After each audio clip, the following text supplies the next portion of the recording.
Hello, class. How are you? Boy, that early bird classroom was a little jumbled today. A little jumbled. I was working late last night. I couldn't find my worksheets that I wanted to find, and I was lollygagging around looking for them, and tick-tock, it got pretty late. But we are here for the Bookless classroom, and if you remember, what are we doing in the Bookless classroom today?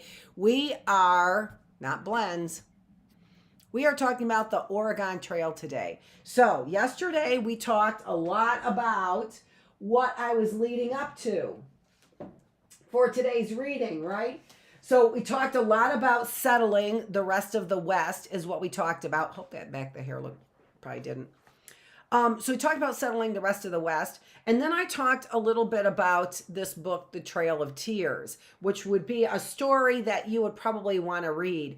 And if you recall the way I left it was this story has got a lot of wonderful pictures in it as well. Portraits of prominent members of 4 of the so-called 5 civilized tribes. So the Seminole Chief,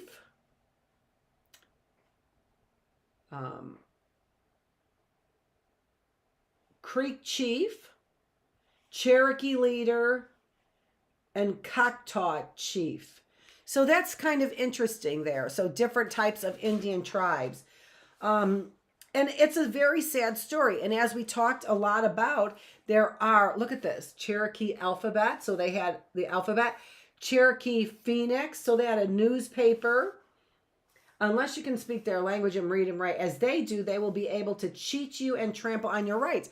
So here we think about these first Indians as being savages. We treat them like they're savages, like they don't know. But they have a newspaper here. They were able to read and write. And in fact, they said, unless you are able to read and write, you are not going to be able to do business with the Cherokees. So that's what they were saying there.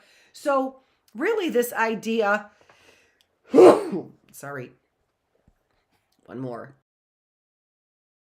No, not one more. Okay, so unless you are able to,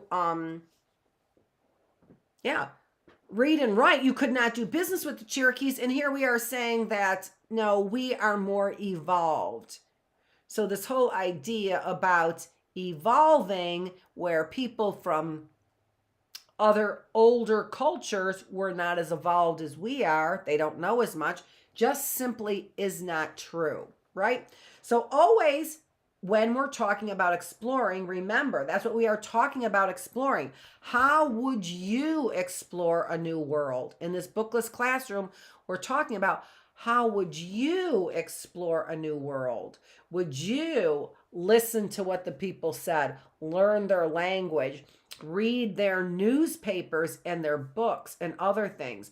Or would you assume that your system was better and you would want to make sure that you taught them your system, your books, your language, how you write your stories? Would that be more important to you?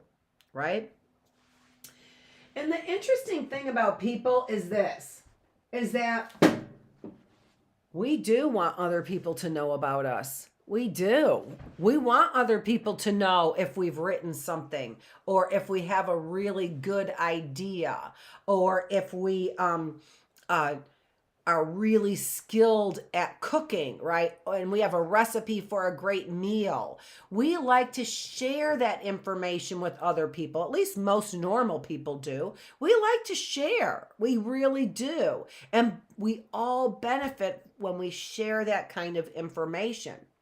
So how would you explore a new world? Would you take it over and make sure that they knew everything there was to know about you?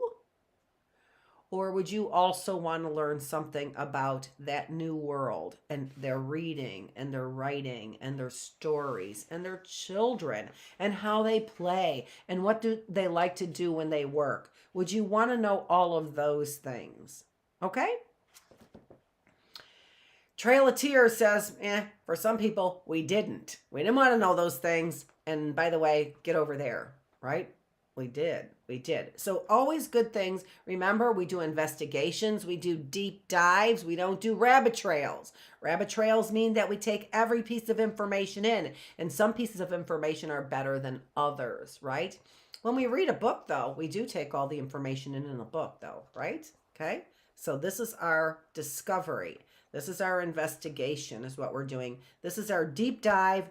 And what's our deep dive into today? Our deep dive is into the Oregon Trail. Why? Why are we deep diving into the Oregon Trail?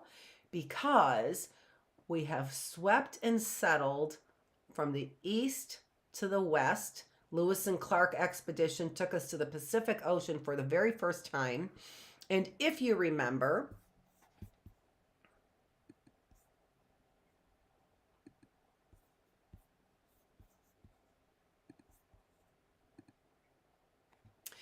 we're talking about that yellow area that we have there at the very top, right? So the very top of the map, that yellow area covering Washington, Oregon, Idaho, a small part of Montana, and a small part of Wyoming. And remember, the rest of the part of Montana and Wyoming were all part of the Louisiana Purchase. So that's the area that we're talking about. Okay? All right, let's read, because I haven't read it. So let's read the Oregon Trail. The story of the Oregon Trail. Remember, this is from Cornerstones of Freedom. This is something that your tax dollars went to in order for young kids, younger people, to really know the interesting history of the United States, exactly appropriate for their age. The mountain men said it was impossible for women and wagons to journey over the Oregon Trail. Travelers to the Oregon country had to deal with Indians who might be hostile. They had to follow mountain paths difficult enough for a lone man and a mule. Women and wagons on that rugged trail? Never, said the mountain men. Yet in the spring of 1836, a group of determined missionaries led by Dr. Marcus Whitman left the frontier town of Liberty, Missouri, and marched west. With the party were 2 missionary women and 2 wagons. Their destination was the Oregon country, some 2,000 miles away. Now you can see here we've got missionary women. And so what are they spreading? They're spreading the word. They're spreading Christianity is what they're doing, right? So an interesting thing like we talked about before, about do we respect other people's cultures when we are spreading our own words? Initially, the trail was well established. Narcissa Whitman, wife of the leader, kept a diary of her trip. At first, she looked upon her journey as a great adventure, but the endless flatlands of what are today Kansas and Nebraska soon left her a little bored. Her entry for June 3rd, 1836 reveals a monotonous routine. Start usually at 6, travel till 11, and camp, rest and feed. Start again about 2, travel until 6 or before, then encamp for the night. So it sounds like it's over and over and over again the same thing. Weeks dragged into months as the country grew rugged. The missionaries' food supply dwindled. They lived on strips of dried buffalo meat, which can be delicious. Along with Bear River in present-day Wyoming, Narcissa wrote, "I can scarce eat the tough buffalo meat." Oh, I guess it's not that good. "It appears so filthy, but it will keep us alive, and we ought to be thankful for it." Day after day, the unrelenting sun beat down on the party. On August 2nd, Narcissa believed she was walking inside a gigantic oven. "Truly, I thought the heavens over us were brass and the earth iron under our feet." Imagine if you were in an oven and over you was metal and underneath your feet was metal, how hot you would feel. Still the animals pulled and the wagon wheels creaked. Soon the travelers saw the peaks of the Rocky Mountains towering ahead. Their dazzling beauty refreshed Narcissa. The sun was dipping his dish behind the western horizon, she wrote one evening while camped in the shadow of a jagged mountain. The beauty of this extensive valley at this hour of twilight was enchanting and quite diverted my mind from the fatigue under which I was laboring. So, see, we know exactly how she felt because we took her words right from her own journal, right? But crossing the majestic mountains was an ordeal. Before noon, we began to descend one of the most terrible mountains for steepness and length I have yet. We began to descend one of the most terrible mountains for steepness and length I have yet seen. It was like winding stairs in its descent, and in some places, almost perpendicular. Perpendicular, parallel. Two lines that are parallel run next to each other, just like this. Those are parallel lines. Perpendicular lines are lines that run into one another. So the stairs were running into one another, I guess. I know what perpendicular means. The horses appeared to dread the hill as much as we did. They would turn and wind in a zigzag manner all the way down. We had no sooner gained the mountain when another more steep and dreadful one was upon us. On September 1st, 1836, the exhausted and half-starved missionaries reached a fort built by fur traders near the site of what is today the city of Walla Walla, Washington. So they have made it all the way over there to the west of Washington and all the way north there too. A rooster in the fort crowed, and Narcissa wept with delight. No one knows the feelings occasioned by seeing objects once familiar after a long privation. Boy, she talks pretty fancy, doesn't she? Her words are kind of fancy. Who knows what she's talking about? Honestly, I would try. She didn't really spend a lot of time talking about the Rocky Mountains. She worried more about her pretty words than she did about describing the mountains. It's so interesting to me that her name is Narcissa, which is like narcissist. Of course, they would name narcissist after a woman. This is the Bookless classroom. This is not time for political commentary. But I was just saying about how the beauty of this extensive valley at this hour of twilight was enchanting and quite diverted my mind from the fatigue under which I was laboring. She really didn't have much to say about the Rocky Mountains. They're already in Washington, right? The Lafayette's words in the Washington, the story of Valley Forge, those words were so much prettier describing what they had seen and how beautiful it was to them. So Narcissa seems kind of like a narcissist. A little. What is privation? I don't even know. Narcissa Whitman and the other missionary women in the party were the first white women to cross the Rocky Mountains on the Oregon Trail. The wagons that Marcus Whitman had hoped to drag for the entire trip had to be abandoned on the eastern side of the mountains. Still, the Whitman's success proved that farm families could endure the journey over the trail. The marvelous Oregon country could now be opened for settlement. So that was a hard trip, and the first two white women to make it all the way over there. At the time of Whitman's journey, the land commonly called the Oregon country was a huge territory covering some 500,000 square miles. It included today's states of Washington, Oregon, and stretched north almost to Alaska. Didn't know that. Early in the 1800s, it was the home of Indian tribes and a lonely breed of white men, fur trappers called mountain men. At one time, both Russia and Spain had claims on the Oregon country. But by the 1830s, only the United States and Great Britain haggled over ownership of the land. All right. So I think we probably kicked Russia out of there pretty quickly is what we ended up doing. You know. I don't know 100%, but we haven't heard a lot about Russia owning any of that territory. We do know that they came from Russia because the land came through Alaska and then came down the Pacific coast there, the coast of the Pacific Ocean. So we know that's how they traveled into the United States, but they obviously didn't make very many claims or didn't settle it. I don't know as much about it. That would be something for investigation. Where did the Russians settle, and did they ever actually settle in the United States, or were they part of fur trappers and I don't know, early Vikings maybe? I'm not sure. I don't know where they come in. I really don't.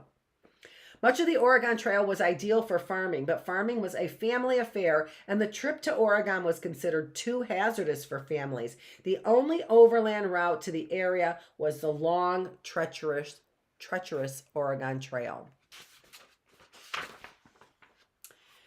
Geography dictated the route of the trail. Most of it wound along the banks of three major rivers. First, the Platte, then the Snake, and finally the Columbia. So those are the three major rivers there. The Platte, the Snake, and the Columbia rivers.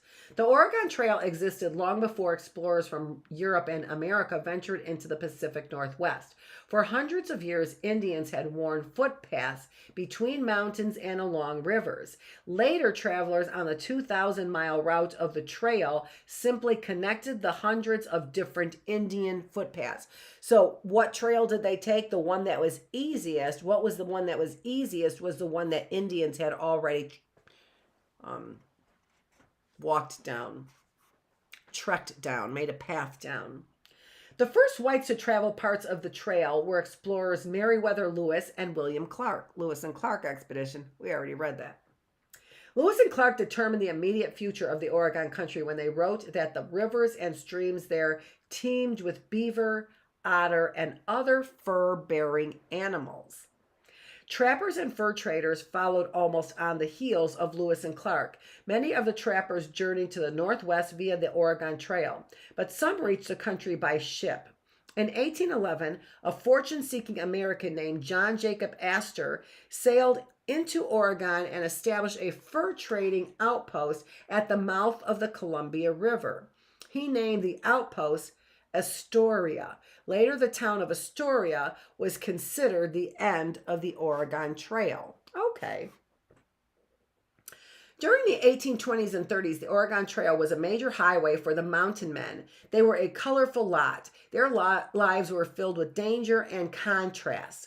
Mountain men both fought the Indians and lived with them. Many had Indian wives. They regarded the Oregon land as strange and hostile, yet they forever plunged deeper into unknown territory in their search for fur-bearing animals. They chose their lonely and perilous way of life for several reasons. Some enjoyed the adventure. Others liked the money to be made in furs. Still others drifted into Oregon country to escape the law back east. A few mountain men became legends of the Old West, including Kit Carson, Henry Frabe, James Bridger, and Tom Fitzpatrick.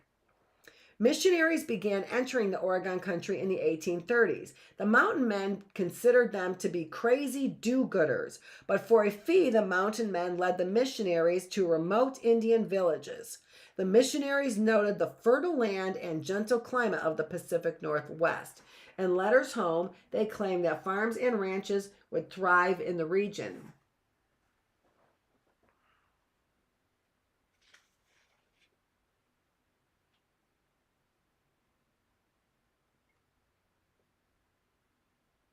The reason why I stopped is because this story is boring. We already had the stories of this, and it's really kind of boring. So we already talked about the trails.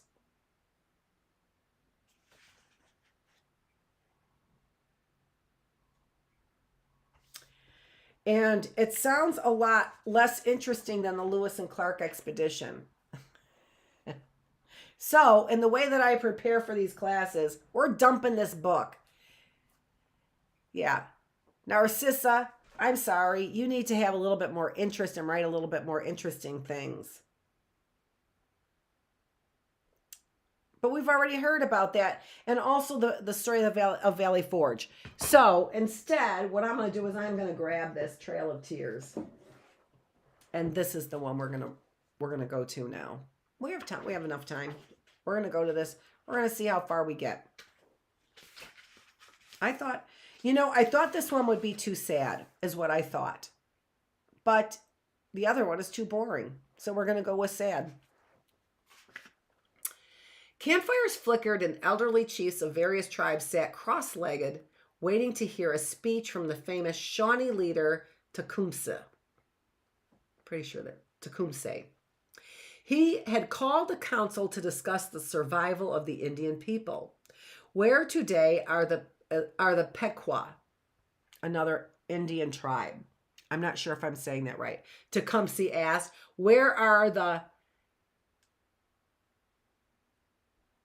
Narragansett, the Mohican, the Pokanoket,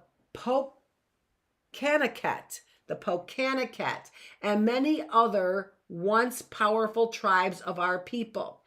They have vanished before the oppression of the white man. So this is a sad story. It really is a sad story. But it's, do you want a sad story of the truth, or do you want a boring story of another missionary story? Will we let ourselves be destroyed in our turn without a struggle, give up our homes, our country, the graves of our dead, and everything that is dear and sacred to us? I know you will cry with me. Never, never. So remember, when they are being moved from this land, they are also leaving their buried dead as well. To what? To what? To people who are going to pillage the land and build on that land. Imagine that. Imagine that if you had the graves of your loved ones that were basically disrespected by the settlers. The chiefs nodded in agreement. For nearly 200 years, the Indian population had dwindled as whites pushed steadily westward. White pioneers had a burning thirst for new land, a thirst that seemed unquenchable. Tecumseh believed that only if the various Indian tribes joined together would they be able to resist white expansion. He dreamed of an Indian alliance that would stretch like an iron belt from the Great Lakes to the Floridas and lock the whites into their eastern settlements. Isn't that interesting? But Tecumseh was killed in battle in 1813. With him died the dreams of an Indian united front. No other leader of the time had the diplomatic skills necessary to mold the rival tribes into a confederation powerful enough to withstand the invasion of the white settlers. Tecumseh's death meant that the settlers would face only scattered tribal resistance to their continuing drive into traditional Indian land. Some of the most desirable Indian land lay in the southwestern United States. Many of the Indians of that region, including the Cherokee, Creek, Choctaw, Chickasaw, and Seminole, had adopted some of the white settlers' ways. Whites called these groups the 5 civilized tribes because they considered the societies of these groups to be more advanced than those of Indian groups that did not practice European customs. So here are the Indian leaders that I said, portraits of prominent members of the so-called 5 civilized tribe. Clockwise from top left, this is the Seminole chief. This is the Creek chief, the Cherokee leader, and the Choctaw chief. Okay. Of these 5 tribes, the Cherokee Nation was the group whose lifestyle was most like that of the Europeans. Realizing that the whites were here to stay, the Cherokee had chosen cultural accommodation or peaceful compromise with white society. They tried to combine the best elements of European and Cherokee culture. Years earlier, the Cherokee had dominated a huge territory in the Southwest. A long series of wars and treaties with the white settlers shrank that area, and by the early 1800s, the Cherokees were confined to northern Georgia. Their land was fertile, however, and the Cherokee Nation thrived. Many Cherokee owned small but productive farms. A few owned vast cotton plantations. Still more gathered together and built small towns complete with stores, churches, and schools. One white missionary writing in 1808 claimed, "Thus far are the Cherokees advanced, farther, I believe, than any other nation or tribe in America." The Cherokees so emulated the whites of the Old South that they even adopted the practices of keeping black slaves. A few Cherokee-owned plantations employed as many as 100 slaves. Medium-sized farms had between 25 and 50 slaves. Many Cherokee households kept just 1 or 2 slaves. So look at that. Look at that. So they are taking on the traditions of white people. Over the years, many Cherokee married white settlers. Scottish and Irish family names such as Taylor, McGregor, Lowry, Smith, McCoy, and Montgomery were common within the tribe. The Cherokees' desires to educate their youth was almost as powerful as a religious belief. Tribal leaders were haunted by memories of Indians who had been cheated of their lands because they could not read the treaties they signed. Our Cherokee elder, addressing a grade school class, warned, "Remember, the whites are near us. Unless you can speak their language and read and write as they do, they will be able to cheat you and trample on your rights. Be diligent and therefore in your studies." Reading and writing in the Cherokee language was made possible by a remarkable alphabet invented by a Cherokee named Sequoyah. The spoken Cherokee language is a complex combination of sounds strange to the untrained ear. Working painstakingly with a worn pen, Sequoyah tried to put the Cherokee tongue into readable symbols. "It was like catching a wild animal and taming it," he once said. In 1821, after 12 years of effort, Sequoyah perfected an alphabet of 86 characters. The system was amazing to learn, even for old people who had never been to school. Look at that. Look at that. So I read that wrong earlier, that part wrong earlier. It was the Cherokees that needed to learn to read and write.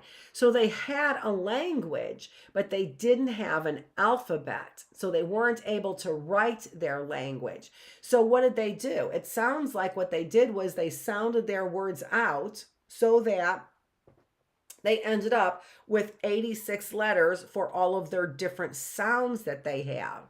What we were talking about in the early bird classroom is we were talking about consonant blends or blends, right? Like ER words say right? Like as in spider, right? Or her. Well, maybe the Cherokees had a letter for the ER sound. Instead of putting 2 letters together, maybe they had a letter for the sound, and that's why they had 86 letters. How interesting, right? So look at there. There are some of their letters there and the sounds that they have. The Cherokee alphabet. Interesting. The written language was so popular that before long, the Cherokee Phoenix, a newspaper printed in both English and Cherokee, circulated everywhere. Can you imagine? Did you know that?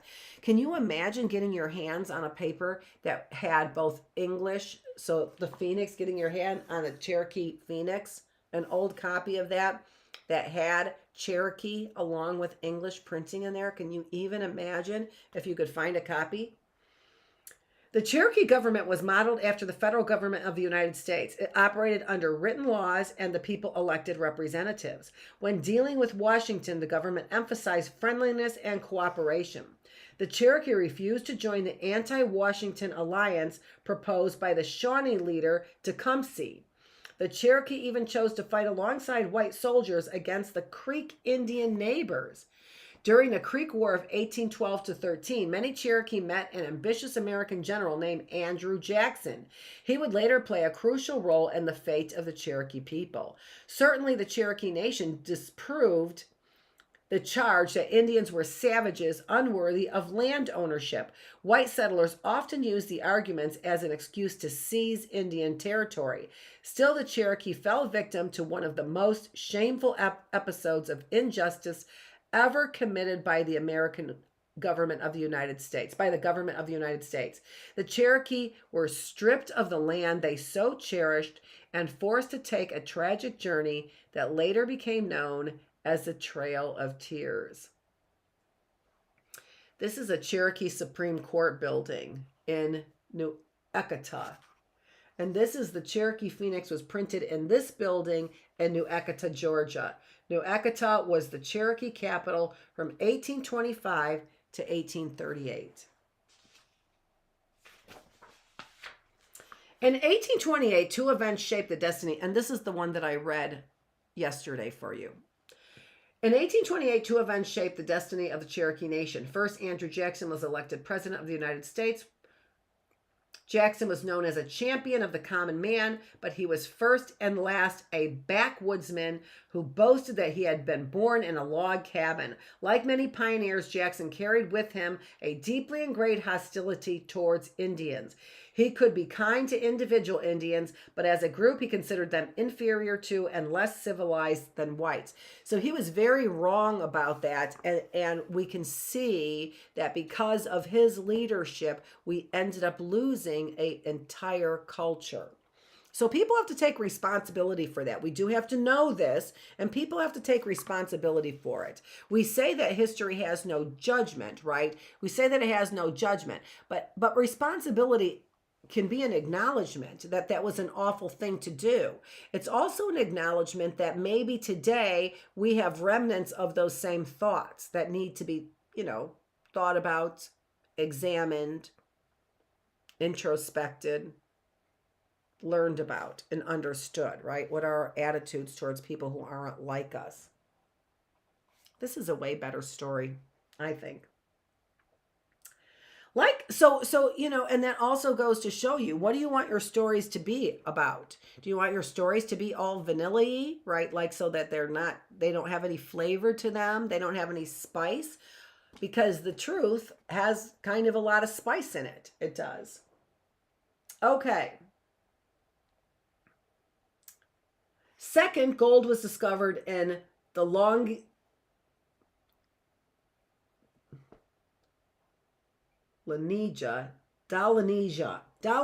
Georgia, which was in the heart of Cherokee territory. I sounded it out by using the end of the word first. Dahlonega.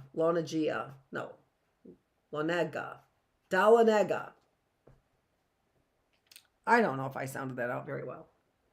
This development had an immediate and dramatic effect on the Cherokee people.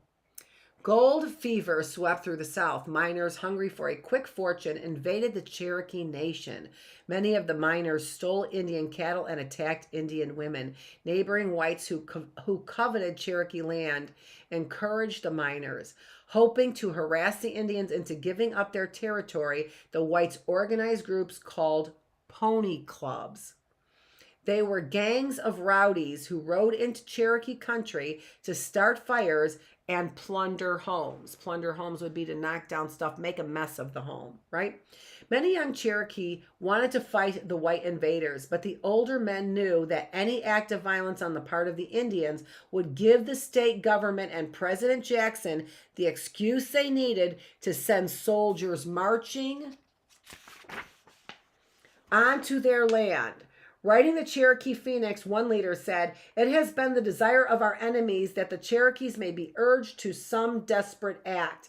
Thus far, this desire has never been realized, and we hope this forbearance will continue." So they're saying they're trying to force us into fighting. We hope that does not continue.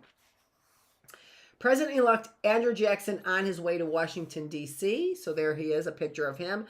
When gold fever swept through the South in the late 1820s, hundreds of settlers rushed to grab Cherokee land. So they found gold in Georgia, and what did they do? They took the land. They wanted the gold. They took the land. Vowing not to fight, the Cherokee people took their grievances to court. They argued that the federal government had granted them their land by treaty and therefore they should be protected from the gold miners, from their greedy neighbors, and from the government of the state of Georgia, which also wanted their lands. The Georgia court gave the Cherokee no help at all. This is happening far too much today, even, where people are taking over other people's lands. We see right here, right now, where people are forcing people in the same way that they forced Cherokees. They're forcing them into poverty and they are forcing them out of their homes. These are lessons that need to be understood. And if Georgia has a history of doing this kind of thing, Georgia needs to look at their history, as we all do, I live in Michigan. We got some things going on here in Michigan which are similar that I'm talking about.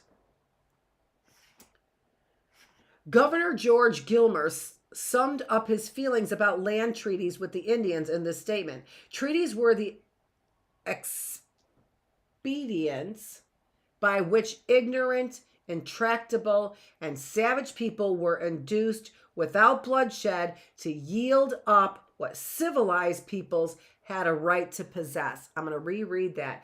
Treaties were expedients. They were a way to make this faster. To expedite something makes it come about faster. That's what that word means. Treaties were expedients. They were things, they made this come about faster, by which ignorant, intractable, and savage people were induced without bloodshed to yield up what civilized peoples had a right to possess. That's why they wrote the treaties.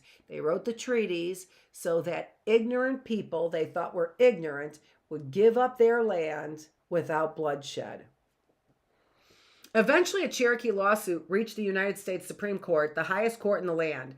After a series of decisions, the court ruled in 1832 that the federal government must protect the Cherokee Nation from its many intruders, but only the President of the United States had the authorities to send troops to ward off the invaders of Cherokee land. In early bird classroom, we looked at that word ward right there. That word ward right there we were learning. AR says R, but this is ward.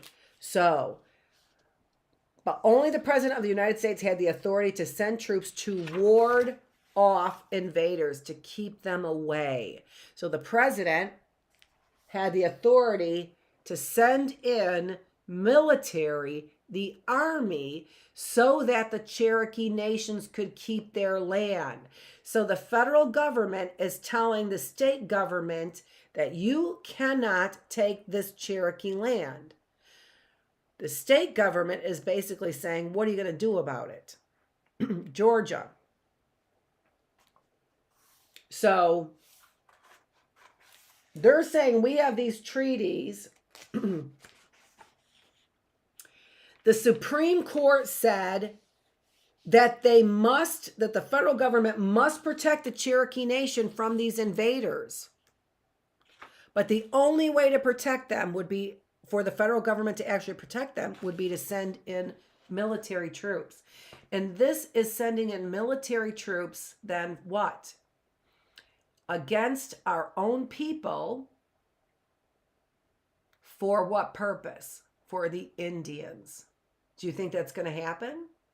Do you think that we would be sending in our own military troops against our own people in order for the Cherokee Indians to keep their land? That's what they're talking about. At the time, President Jackson was preparing for his second term. He refused to help Indians in a conflict against whites. Also, Supreme Court Justice John Marshall was his political enemy. In a historic defiance of the Supreme Court's authority, President Jackson proclaimed, "John Marshall has rendered his decision. Now let him enforce it." We can see here where we are beginning to see the fights between who has the rights over states. Does the federal government have a right over states, or do the states have a right to govern themselves? And Andrew Jackson is saying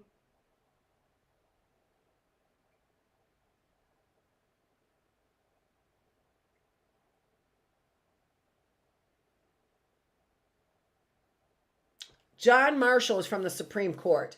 President Jackson is saying, let the Supreme Court enforce that law. That's what. So the Supreme Court has no army.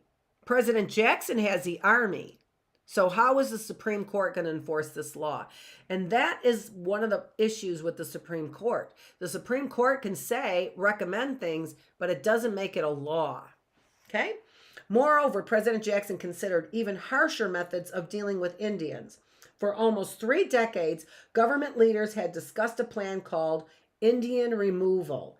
It called for the removal by force, if necessary, of all Indians east of the Mississippi River. The Indians were to be resettled on land west of the river. Actually, this form of migration had been going on for generations. Many northern tribes had already quietly retreated westward in order to avoid further conflicts with the whites. But in the South, the 5 civilized tribes clung tenaciously to their territories while white frontiersmen demanded their removal. Raising the question of Indian removal, President Jackson told Congress, I suggest for your consideration the propriety of setting apart an ample district west of the Mississippi to be guaranteed to the Indian tribes as long as they shall occupy it. Jackson's pioneer supporters cheered his every word. Under his leadership, the Indian Removal Act became the law of the land.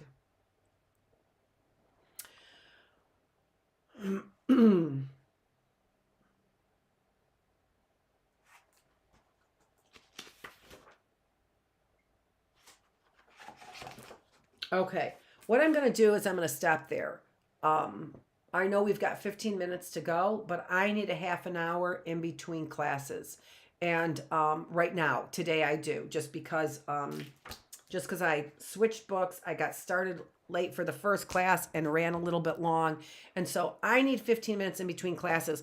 So we are going to finish this Trail of Tears book tomorrow. And then what we are going to do is we are going to start on our next topic, which is the presidents. And so this was one of the reasons why I was encouraged to start talking about the presidents, was because of this book series. So first of all, the story of Valley Forge, and I was so impressed with George Washington. But then more so after reading some of this earlier and now reading more of this just now, I also want to find out about Andrew Jackson, because Andrew Jackson seems to have set the stage for some of this. We call it systemic racism is the big word that we're using. But what it means is that we had these racist ideas for a very long time that were put into place. And that may be the reason why some states still have old-fashioned racist ideas more so than other states. So what I want to do is I want to finish the story tomorrow. I want to get into the presidents, but also, do you want to know what I'm going to do? I'm going to look into that Indian Removal Treaty. I bet those words weren't very pretty. I bet they weren't as pretty as the words of Narcissa Whitman's, right? Okay. I need a glass of water. I need a coffee. I need to shake off last night's late night studying time, getting all the things ready for the early bird class is what I did. A whole bunch of worksheets for them. So we're ready to go. So you need to learn reading. You need to learn writing. Come to the early bird classroom. You need to learn about American history and a little bit about government and more about our presidents coming up. Stay tuned for the Bookless classroom. I am Dr. Annette Feravich. I am the teacher. This is the Bookless classroom. Thanks for joining me here in the classroom.